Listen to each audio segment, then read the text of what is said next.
O inimigo de Deus gostaria de nos impedir de ler a Bíblia. Ele gostaria de nos impedir. Nem sempre ele consegue. Mas o que ele gostaria mesmo, o plano do inimigo, é nos impedir de ler a Bíblia, é nos impedir de orar, é nos impedir de frequentar a igreja, é impedir que as pessoas aceitem Jesus, é impedir que as pessoas se batizem, é impedir que as pessoas se consagrem, é impedir que a pessoa seja fiel, correto? Esse é o plano do inimigo. Ele gostaria de bloquear tudo isso na nossa vida. Mas nem sempre ele consegue. Então, o que o inimigo faz quando ele não consegue?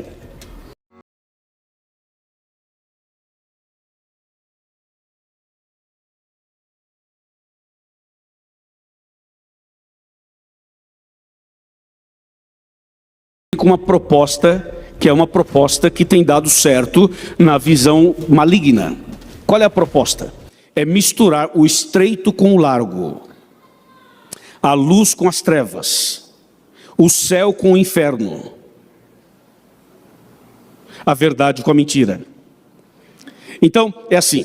Se o inimigo não consegue impedir que você e eu leiamos a Bíblia, se ele não consegue impedir que a gente ore, se ele não consegue impedir que a gente frequente a igreja, se ele não consegue impedir que eu aceite Jesus, se ele não consegue impedir que eu me batize, se ele não consegue impedir que eu me entregue ao Senhor, e ele não consegue, por isso nós estamos aqui. Então ele não conseguiu impedir a gente nessa manhã, estamos aqui. Então se ele não consegue impedir você de fazer isso, aí o inimigo vem e fala assim: ok, quer ler a Bíblia? Então leia a Bíblia.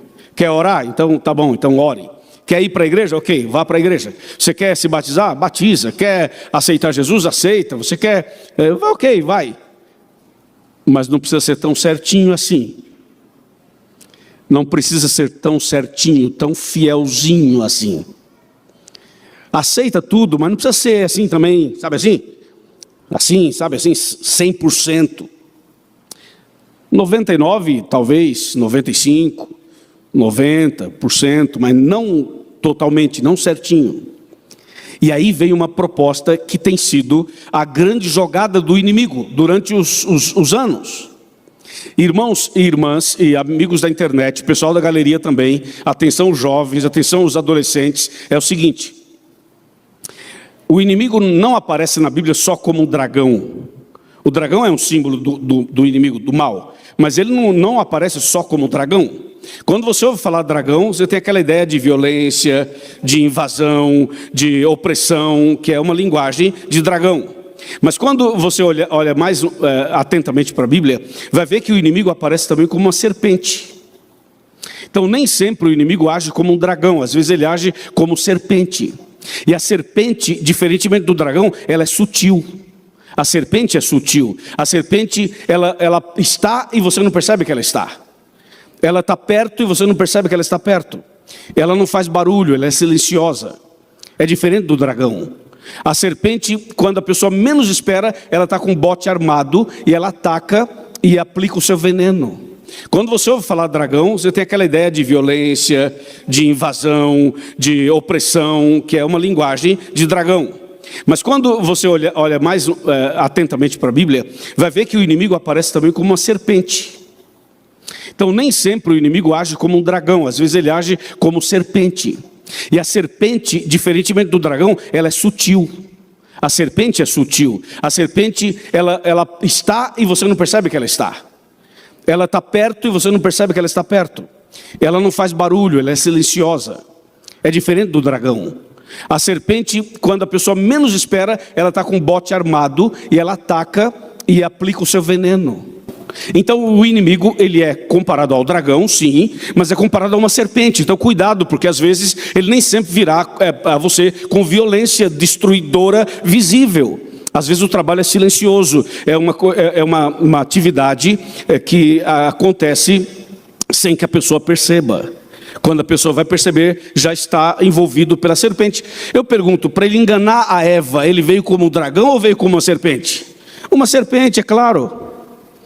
Porque cada caso é um caso. Se o inimigo vem como um dragão, não funciona naquele caso. Então ele veio como uma serpente.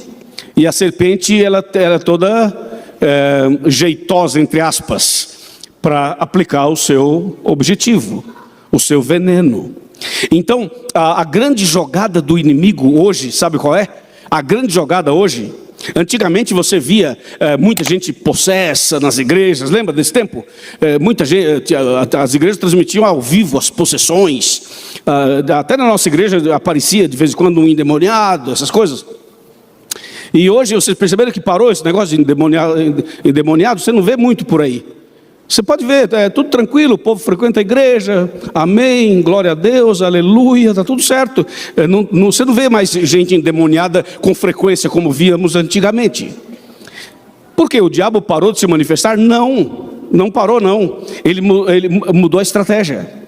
Nem é que mudou, ele aplicou uma outra estratégia que já tinha antes. A estratégia é diferente hoje. A estratégia é assim, o endemoniado não precisa estar no chão gritando, quebrando tudo para estar endemoniado. Tem endemoniado que está elegantemente vestido. Tem gente endemoniada que está, você olha, está tudo ok, mas não está. Porque a jogada é outra, a estratégia é outra. Você sabe que o inimigo também não é tonto, né? Ele também não é tonto. Você sabe, se uma pessoa cai, se manifesta possessa, sabe o que acontece com a igreja? Os irmãos vão orar, é ou não é? Então o diabo percebeu que se manifestar assim não era um bom negócio, não, o povo orava mais. Pode perceber, tem uma tragédia, o que a gente faz? Ora mais.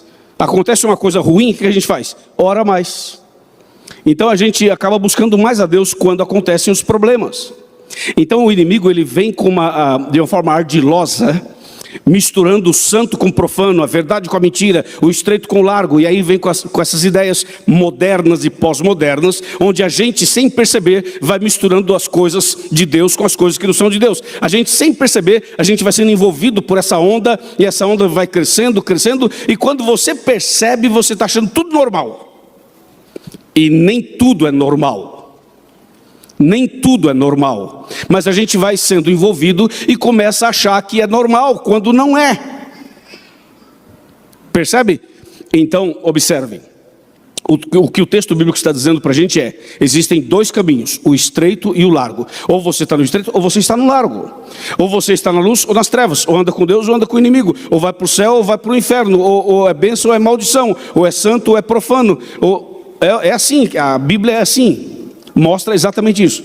Mas hoje em dia você vê essa tentativa de misturar uma coisa com a outra, e você hoje em dia não sabe mais quem é servo de Deus e quem não é. E eu não me refiro à aparência apenas, eu me refiro às atitudes e às crenças e às posições que muitas vezes nós temos. Quer ver uma coisa? Presta atenção agora. Vocês vão ficar impressionados com o texto que vamos ler agora. Atenção pessoal do YouTube. E atenção pessoal da galeria, vamos abrir a Bíblia em Apocalipse 13. Olha, o meu tema não é Apocalipse 13, óbvio, mas eu vou ler com você Apocalipse 13, verso 11. Apocalipse 13, verso 11, olha esse texto, que é um texto extraordinário. E dentro desse assunto vai ficar mais claro ainda. Repetindo, Apocalipse 13, verso 11. Estou esperando um pouquinho para todo mundo localizar o texto. 13, 11. Diz assim: vi ainda outra besta emergir da terra, possuindo 2 chifres, parecendo cordeiro, mas falava como quem? Dragão. Aí, vamos conversar sobre isso. Vamos prosear.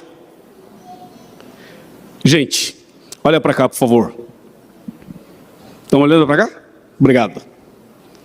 Atenção, galeria. Atenção, pessoal da internet.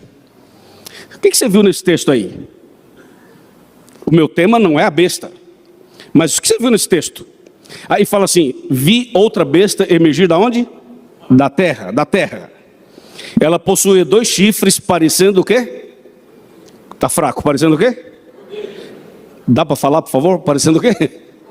Cordeiro. Tá com medo de falar, é? Tem gente que não gosta de falar, né? Eu queria que você falasse. Essa besta tinha aparência de quê? Cordeiro. E falava como quem? O que você está vendo aí? A mistura. A mistura. Está vendo a mistura? Exato. A jogada é essa. Essa é a estratégia. Quem é o cordeiro na Bíblia? Jesus. Quem é o dragão na Bíblia? Satanás. Então a besta parece uma coisa e a outra. Tem aparência de cordeiro, mas fala como dragão. Parece Jesus, mas é o Satanás. Parece cristão, mas não é cristão. Parece estreito, mas é caminho largo. Parece luz, mas está nas trevas. Parece Davi, mas é o Golias. Parece Abel, mas é o Caim. Parece Jesus, mas é o Satanás. Parece verdade, mas é mentira. Sabe que nome damos a isso? Hipocrisia. Falsidade. Na Bíblia tem um capítulo, que é o capítulo da hipocrisia. Jesus, quando esteve aqui na terra, falou para os líderes daquele tempo: vocês são hipócritas, porque vocês demonstram uma coisa e são outra. Vocês parecem uma coisa e vocês são outra. Então, isso é um problema. Jesus até falou que eles eram como sepulcros caiados. Já viram como é um cemitério, né? Aqueles que têm aquelas construções bonitas. Você olha assim, é bonito até. Mas quando você sabe que lá dentro tem uma pessoa morta. Óbvio. Então, a grande estratégia é parecer uma coisa e ser outra. Eu pergunto, e será que esse problema é só da segunda besta? Ou será que pode ser nosso também? Será que nós também não parecemos uma coisa e não somos outra? Será que a gente não tem características externas de cordeiro, e será que por dentro não somos dragão ou dragões? Entende a reflexão? Eu tenho que fazer uma reflexão para mim, e você faz para você. Não dá para servir a dois senhores. Não dá para ter um pé no largo e um pé no estreito. Não dá para acender uma vela para Deus e uma vela para o demônio. Não dá para a gente andar nos dois caminhos. Ou a gente está em um, ou a gente está em outro. Aí o inimigo vem e diz assim: não precisa ser tão certinho, tão santinho assim, não precisa não. Você pode fazer as duas coisas. Você pode viver das duas maneiras. E essa a onda que está pegando agora. Esse é o movimento que está crescendo agora. Onde as pessoas têm uma religião líquida. Onde as pessoas têm uma fé rasa. Onde as pessoas têm um cristianismo totalmente limitado. Onde as pessoas são muito sensíveis com tudo. A visão de que tudo é relativo. De que as coisas elas são assim para você, mas não são assim para mim. Sabe essa ideia? Essa ideia tem estado forte, muito forte no mundo todo. Onde as pessoas dizem assim: eu até vou para a igreja, mas não queira me converter, me deixa no meu canto, não queira ficar me fazendo apelo, insistindo comigo, me deixa no meu canto. Ou seja, não fica dizendo o que eu tenho que comer, o que eu tenho que vestir, onde eu tenho que frequentar, não fica me dizendo isso, me deixa eu em paz, eu só quero ouvir de Jesus, nada mais. Então essa onda que parece ser interessante, parece que está ligada ao livre-arbítrio, e de fato está em certo sentido, mas é também um problema, porque hoje em dia a conversa é assim, a conversa é assim, isso aqui é verdade para você, não é verdade para mim. Isso aqui é pecado para você, não é pecado para mim. Isso aqui é um problema para você, não é para mim. Essa é a onda. Eu acabo de chegar da Europa. Fiz uma caravana agora em alguns países da Europa. Fiz na Suíça, fiz na Alemanha e fiz na França. E essa é a onda que está na Europa. Você não pode abordar uma pessoa na rua e nem na casa. Você não pode ir lá e interfonar, você não pode falar com ninguém, tipo assim, você não pode abordar alguém e falar: eu quero falar de Jesus para você. Você não pode. Você só pode fazer isso se a pessoa permitir. Se houver uma permissão, se a pessoa autorizar. Se ela não autorizar, você não pode. Aqui a gente ainda pode ir de casa em casa, mas alguns lugares aqui no Brasil já também não pode. Então existem leis que dizem assim: você não pode importunar ninguém nas casas, porque você não pode entrar lá se a pessoa não permitir, nem deixar um papel, nem um livro, nem nada, se não houver uma permissão. Então a situação chega num ponto em que nós vamos sendo privados de tudo isso, da evangelização e até a nossa vida espiritual, e isso vai crescendo cada vez mais, e isso é uma onda que é maior do que a gente imagina. E a grande estratégia é a aparência de uma coisa e ser outra, porque se você tem aparência de cristão e você não é cristão na sua essência, parece que com isso você atrai as pessoas para a igreja, porque a pessoa fala, não, ele é legal, ela é legal também, né? Puxa, que legal, você é da igreja, mas você não é chato, você é da igreja, mas você também faz isso, né? Você é da igreja, mas você também frequenta ali, né? Ah, você é da igreja, mas você também bebe esse negocinho aqui, né? Ah, você é da igreja, mas você também frequenta esse ambiente aqui, né? Ah, você é um cara legal, agora eu conheço alguém que é muito assim, sabe? Então vai passando aquela imagem, quem é fiel fica chato, e quem não é, fica legal. E vai invertendo os papéis. E esse assunto é mais profundo, quer ver? Nós lemos sobre a segunda besta. Vamos agora para a primeira besta, que você vai ver uma outra coisa nessa mesma linha de pensamento. Apocalipse 13, verso 3. 13, verso 3. Olha isso, irmãos, olhem isso, amigos das redes sociais. Apocalipse 13, verso 3, fala assim: então vi uma de suas cabeças como golpeadas de morte, mas essa ferida mortal foi curada, e toda a terra se maravilhou seguindo a besta. Esse texto aqui, se você tirasse a palavra besta e colocasse Jesus, poderia enganar. E você vai se assustar agora, quer ver? Vamos de novo para o texto. Vi uma de suas cabeças como golpeadas de morte. Para um pouquinho aí, olha para mim um minutinho, senhores. Olha só, a besta seria golpeada de morte, seria a ferida de morte. Continua, mas a ferida mortal foi curada, a besta ressuscitou, ou vai ressuscitar. E depois, toda a terra se maravilhou seguindo a besta, todo mundo vai se curvar diante da besta. Isso aqui não lembra Jesus? Então aqui vai uma informação, segura essa aí. A primeira besta do Apocalipse é o anticristo. O anticristo é essa primeira besta aí. Vou explicar por quê. Quer ver? Vou traçar um paralelo aqui e a gente vai analisar. Ó, Deus enviou Jesus a esse mundo. O diabo enviou a besta. Então a besta é para fazer uma contrafação a Jesus. Vou de novo. Deus enviou Jesus aqui na terra. O diabo enviou a besta. Jesus sofreu a morte na cruz. A besta foi ferida de morte. Jesus ressuscitou. A ferida mortal da besta vai ser curada. Um dia todo joelho vai se dobrar diante de Jesus. E aqui, um dia toda a terra vai se maravilhar seguindo a besta. O que você está vendo na primeira besta? A primeira besta é uma tentativa de enganar as pessoas e tentar imitar Jesus. É como se fosse Jesus. Então você vai vendo essa ideia da mistura do certo com o errado, do estreito com o largo, a luz com as trevas, a verdade com a mentira, Deus com o diabo.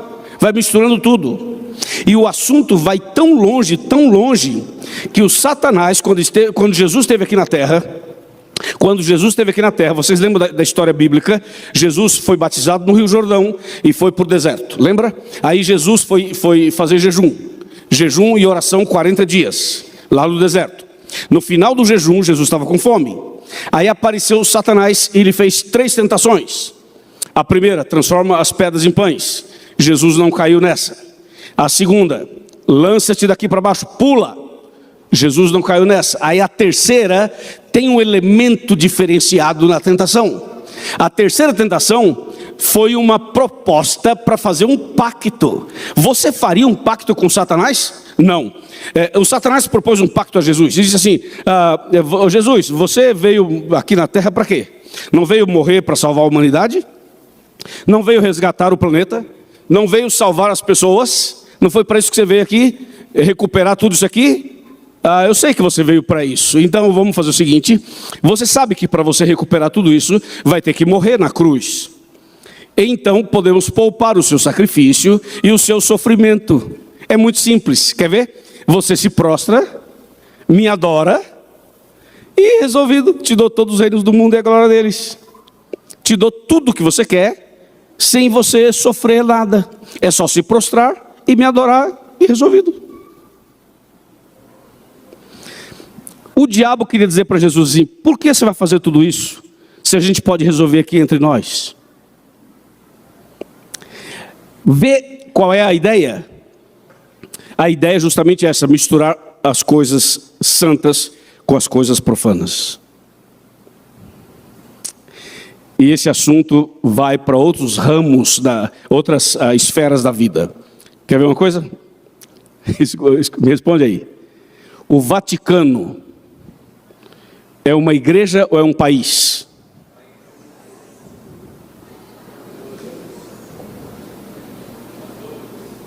Os dois. Vá ao Vaticano. É uma igreja, tudo é igreja lá, tudo é igreja. Mas é um país. Vamos lá. O Papa é um pastor ou é um chefe de Estado? Está vendo aí? E não é só isso não, calma. Vamos avançar mais. Os presidentes americanos, todos eles são cristãos, ou católicos ou evangélicos, correto? Todos são cristãos. Mas eu pergunto, como é que agem os Estados Unidos? Digo agora como um país cristão, que era protestante, agora misturou tudo. Mas como é que eles agem? Age como cordeiro ou age como dragão? É assim ou não é? Quando joga uma bomba é o dragão, depois manda comida é o cordeiro.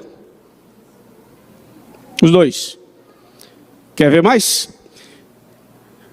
Os sheiks do mundo árabe, eles são líderes políticos ou religiosos?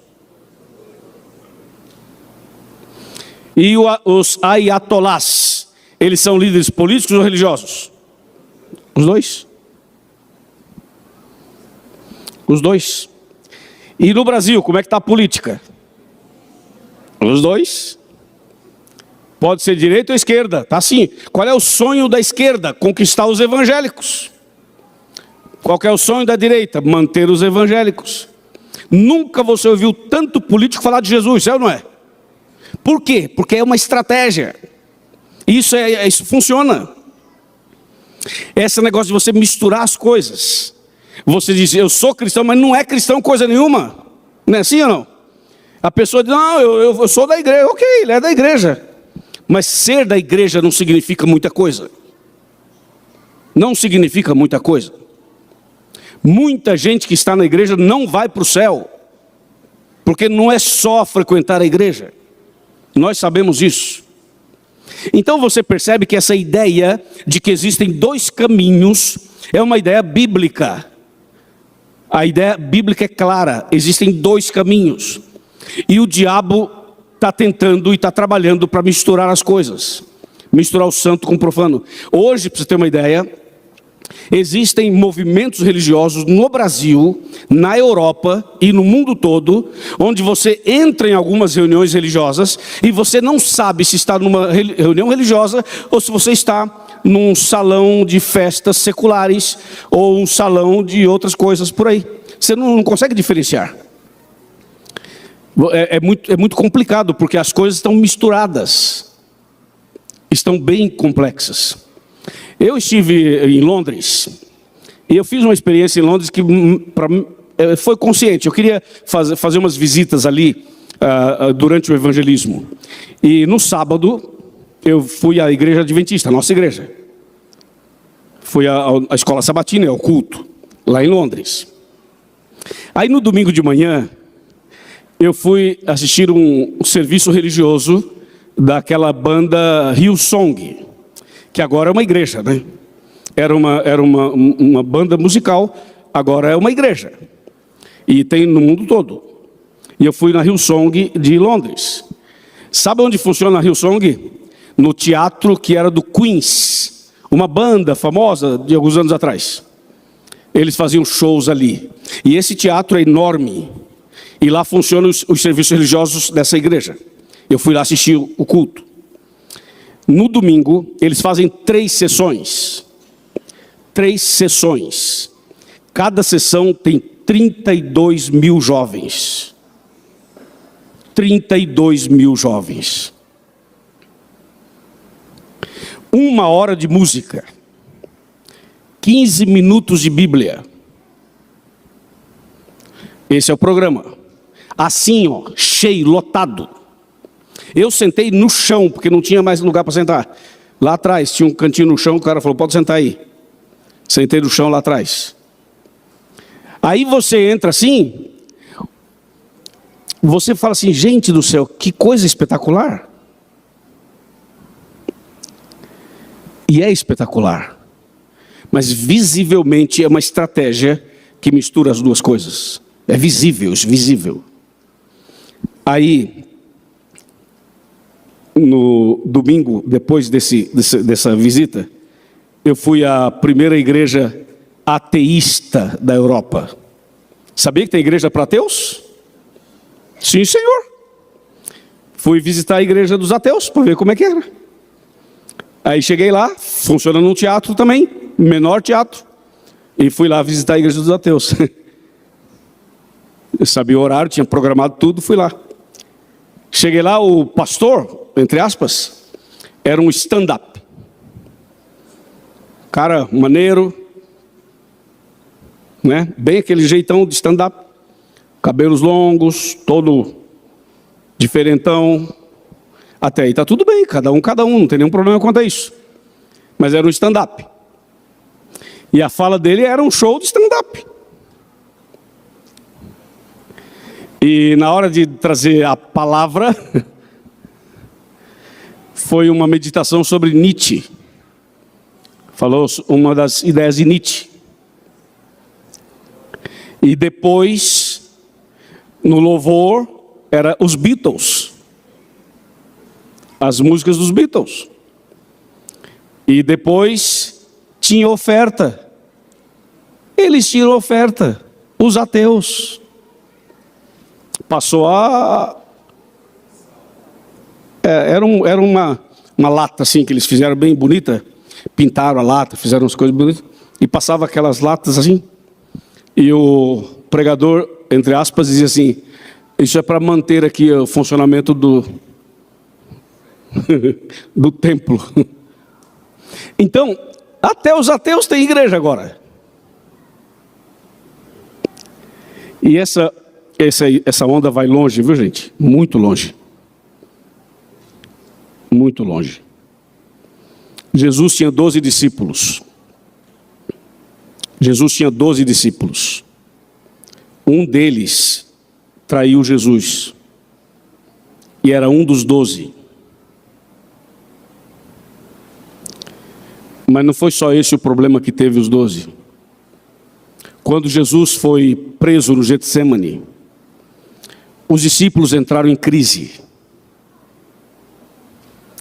E nós temos que tomar cuidado, porque nós também podemos entrar em crise, se não estivermos firmados na rocha. Se não estivermos firmes no que é certo, a gente pode entrar em crise. Quando Jesus foi preso e foi levado, os discípulos abandonaram Jesus. Eles abandonaram Jesus. Depois voltaram, mas naquele momento abandonaram. Por quê? Porque houve um desapontamento. Houve uma crise na vida deles, na cabeça deles. E por que teve isso? Sabe por quê? Porque quando eles seguiam Jesus, antes do Getsemane, e Jesus fazia coisas extraordinárias, e Jesus fazia milagres, então os discípulos diziam assim: esse é Jesus, esse é o Messias. Ele curava uma pessoa e dizia: yes, amém, esse é o Messias, sou discípulo dele, sou seguidor dele. Aí Jesus acalmava a tempestade, acalmava a ventania. Aí Jesus ressuscitava uma pessoa. Os discípulos ficavam orgulhosos, somos discípulos dele. E Jesus era maravilhoso e fazia tanta coisa incrível, e multiplicava os pães e os peixes, e Jesus andava sobre as águas. Quem não quer seguir Jesus assim? Todo mundo quer seguir Jesus assim, ou não é? Eu sigo alguém que anda sobre as águas, que repreende o mar, o mal. Esse é o nosso Jesus. Ninguém pode com a gente, rapaz. Nós somos seguidor do Messias, entendeu? Ninguém pode conosco não. Nós vamos dominar isso aqui e tal. É a sensação que os discípulos tinham. Quando Jesus foi preso e não fez nada, quando Jesus foi levado e não abriu a boca, quando Jesus foi humilhado e não fez nada, quando Jesus apanhou, quando cuspiram nele, quando bateram nele, e ele ficou calado e não disse nada, os discípulos falaram assim: peraí, esse é Jesus? Esse é o Messias? Cadê o Jesus que a gente conhecia?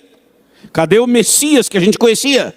Cadê o homem dos milagres? Cadê o homem que fazia coisas incríveis? E agora Jesus está em silêncio, calado. Então houve uma crise na cabeça dos discípulos. E eu vou dizer uma coisa para você. Nós também vamos passar por crises. E quem não está firmado na rocha não vai suportar.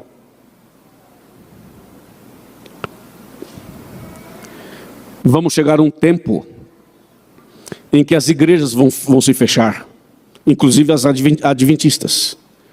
Vamos chegar num tempo em que as instituições vão fechar, em que os pregadores vão parar de pregar, em que a TV Novo Tempo vai fechar, não vai ter mais lives pela internet. Vai chegar um tempo em que tudo isso vai acabar, e teremos que viver estritamente pela fé. Estritamente pela fé. E muitos abandonarão a fé. E muitos abandonarão os seus princípios, quando vier a imposição, limitando a nossa liberdade. E a gente já tem visto alguns lampejos por aí, né? De limitação de liberdade. Limitando aqui, limitando ali e tal. Vamos chegando a esse ponto. Por isso, nessa manhã, é preciso que nós tomemos decisões. Onde estamos construindo a nossa casa? Na rocha ou na areia? Quando estamos construindo na rocha, nós seremos vencedores. Mas se construirmos na areia, a queda é certa. Quantas são as pessoas que têm uma fé na areia? Quantas são as pessoas que se ofendem por coisas menores e abandonam a fé e a igreja e tudo isso? São pessoas muito sensíveis, frágeis espiritualmente, cuja fé está na areia, seu relacionamento espiritual está na areia. Na areia você não aguenta os embates. Na areia você não aguenta a tempestade. Na areia você não aguenta as provações. Na areia você não aguenta um escândalo. Na areia você não aguenta nada. Qualquer vento te derruba. É preciso que tenhamos uma fé construída na rocha. Quem está na rocha vai ter tempestade, vai ter momentos difíceis, vai ter turbulência, sim, vai. Mas quem está na rocha não cai, pode até balançar, pode até sofrer os embates da vida, mas não cai. Nessa manhã Deus está falando conosco. E eu quero fazer um apelo para você que está aí sentado, e para você que está vendo a gente pelas redes sociais. O apelo primeiro é para mim e depois para você. O apelo é muito simples. Façamos uma avaliação. Estamos andando no caminho estreito ou estamos andando no largo? Cuidado, porque nós corremos um risco. Sabe qual é o risco que a gente corre? Está vendo isso aqui? O risco é o seguinte. A gente fala assim, ok, eu sou cristão. Qual é meu limite? Bom, meu limite é aqui. Tá, então eu não posso ir para lá, senão eu caio no abismo. Sim, mas até aqui eu posso. Sim, desde que você não caia, você pode. E o risco que a gente corre é querer andar no limite, na beiradinha. Quase lá, mas ainda aqui. E isso é um perigo, porque no momento de descuido você pode cair. No momento de crise você pode cair. Então, se você está vivendo no limite, até aqui pode, até aqui pode. Até aqui eu estou salvo, até aqui estou salvo. Até aqui Deus está comigo? Sim, até aqui Deus está com você. Tá bom. Então a pessoa vive aqui no limitezinho aqui. Cuidado, porque você é pecador, tá? Não esqueça que você é pecador, eu também sou. E pecadores têm fraquezas. E pecadores têm tentações. E podem cair do lado de lá. Qual é o segredo então da vitória? Eu vou ler o último texto hoje, para encerrar essa meditação. Apocalipse 3:20. Apocalipse 3:20 tem um conselho, um direcionamento para nós. Diz assim, Apocalipse 3:20. Eis que estou à porta e bato. Se alguém ouvir a minha voz e abrir a porta, entrarei em sua casa e cearei com ele e ele comigo.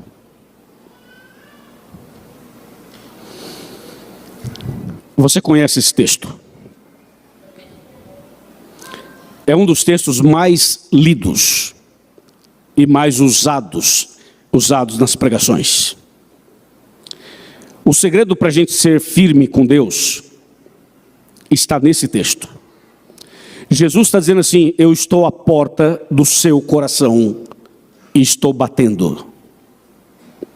O fato de Jesus estar à porta do coração batendo significa duas coisas. A primeira é que Jesus está do lado de fora, e esse é um problema. Só bate quem está do lado de fora, né? Então Jesus está quase sempre do lado de fora. E por isso que ele bate, porque ele está lá fora. Não deixe Jesus lá fora. Não deixe Cristo lá fora. Mas o outro aspecto aí é, mesmo estando lá fora, Jesus não para de bater. Ele continua batendo. Ele continua tocando. Ele continua insistindo. Jesus vai continuar tocando no seu coração até o seu último dia de vida. Não importa se você é adventista, se você nasceu nessa igreja, ou se você é católico, ou se você é evangélico, ou se você é pentecostal, ou se você é espírita, ou se você é ateu, ou se você é um agnóstico, ou se você é fiel ou infiel, não importa. O que importa é que Jesus está trabalhando para resgatar você. Não pense que você já está tudo ok, não está. Não pense que você já está 100%, não está. Não pense que você é melhor do que os outros, não é. Não pense que você está imune, não está. O fato de Jesus dizer, estou à porta e bato. Se você ouvir a minha voz e abrir a porta, entrarei em sua casa, cearei com ele e ele comigo. Isso é muito mais do que a gente imagina lendo o texto de forma rápida. Você sabe que alguém só pode entrar aqui com permissão minha, com permissão sua. Quando alguém vai à sua casa, você pode receber qualquer pessoa na sua casa, mas tem aquelas que são mais íntimas. As que são mais íntimas podem abrir a geladeira. As que são mais íntimas podem entrar no quarto. As que são mais íntimas podem entrar no escritório. As pessoas mais íntimas podem entrar em qualquer lugar da casa, porque são pessoas íntimas, são da família. Mas as pessoas que não são tão íntimas, a gente só deixa na sala. Não entra no quarto, não entra no escritório, não abre a geladeira, não sai em qualquer lugar da casa. A gente recebe a pessoa e fala, senta aí no sofá. A pessoa senta lá. É uma pessoa conhecida? É. Tem um certo nível de amizade? Tem. Mas não é tão íntimo assim para ir lá no quarto. E você não permite. Em que parte da sua vida Jesus está? Só na sala? Para fazer tipo? Para mostrar que você é? Ou Jesus também pode entrar no seu quarto, na sua intimidade? Ou Jesus pode entrar também nas suas redes sociais? Ou Ele pode entrar nos seus pensamentos? Ele pode entrar nos caminhos da sua vida, nos caminhos do seu coração?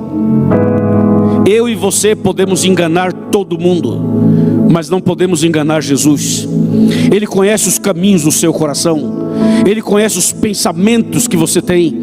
Ele sabe quem você é de verdade. Ele sabe se você é cordeiro ou é dragão.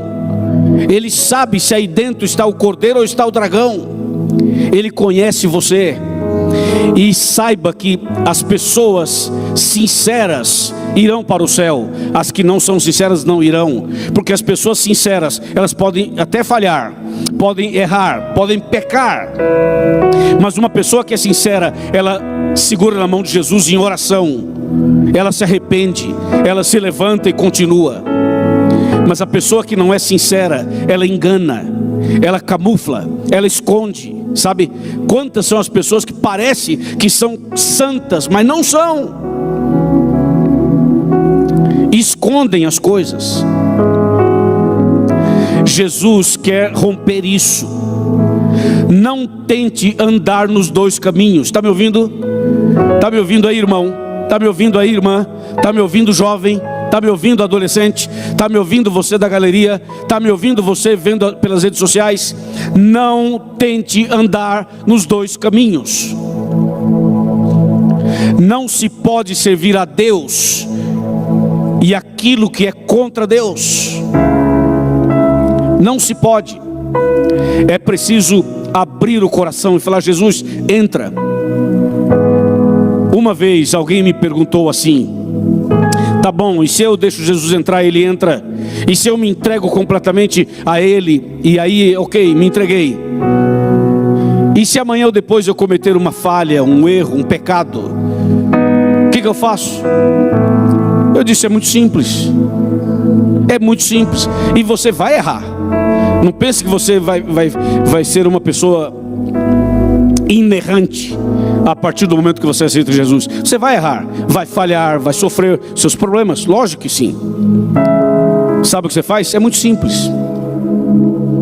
Quando você tem um carro e você está dirigindo o seu carro e fura o pneu do carro, você abandona o carro? Não. O que você faz? Troca o pneu, é ou não é? E depois manda consertar. E vai e continua. Na vida cristã é assim. Você se entregou a Jesus hoje aqui? Sim. Você decidiu hoje aqui? Sim. Você vai sair daqui hoje dizendo assim: Jesus, entra aqui no meu coração. Pode entrar. Minha vida é tua. Me perdoa meus erros, perdoa minhas falhas, perdoa meus pecados, perdoa minha hipocrisia, perdoa a minha atitude de tentar servir a dois senhores, me perdoa. Aí você se entrega aqui a Jesus. Aí amanhã você comete um pecado, um erro. O que você faz? Troca o pneu e continua. O que é isso? Cai de joelhos e fala: Deus, eu cometi um erro, eu cometi uma falha, eu cometi tal pecado, eu quero confessar, esse foi o meu erro, esse foi o meu pecado, me perdoa, me ajuda. Me ajude a não cair mais nisso, me fortaleça para que eu continue firme. E levanta e continua a sua caminhada. E se cair de novo, faça isso de novo. E se cair outras vezes, faça isso quantas vezes forem necessárias. Mas e se eu cair a vida inteira? Levanta a vida inteira. Mas aí não é chato? É chato, mas tem que levantar. Mas Deus perdoa? Perdoa. E se eu errar de novo? Perdoa também. Desde que você se arrependa e confesse e se entregue a Jesus. E se cair de novo? Pode cair de novo, sim.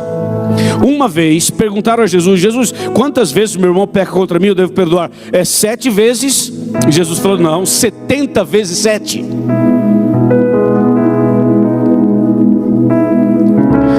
Uma vez eu li um livro de um pastor adventista americano, e esse livro dizia como Jesus tratava as pessoas, era o nome do livro. E tinha lá uma história de um jovem que vivia decidindo e caindo, decidindo e caindo. Aí um dia ele se ajoelhou e falou assim: Deus, eu estou envergonhado, estou aqui pela 20ª vez para pedir perdão a 20ª vez pelo mesmo pecado, estou com vergonha. Aí diz o livro que Deus olhou para o jovem e falou assim: e quantas vezes você veio aqui? Essa é a 20ª vez. Aí diz que Deus falou assim para ele: engraçado, eu não me lembro de você.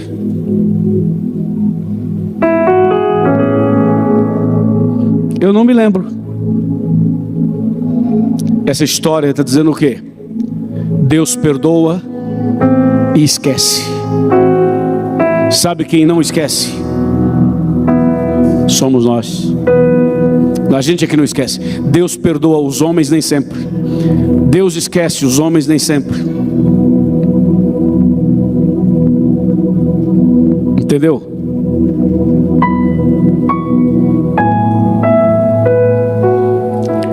É assim.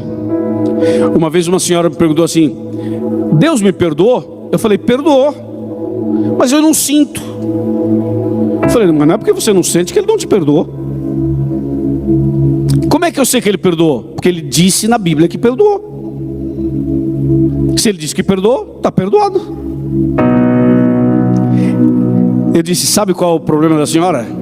É que a senhora não se perdoa. Deus já lhe perdoou, mas a senhora não se perdoa. E esse é um dos problemas que nós temos. Então, senhores, irmãos e irmãs, amigos das redes sociais, nessa manhã, Deus está nos chamando para sairmos do caminho largo, para sairmos das trevas, para sairmos da perdição e andarmos no caminho certo.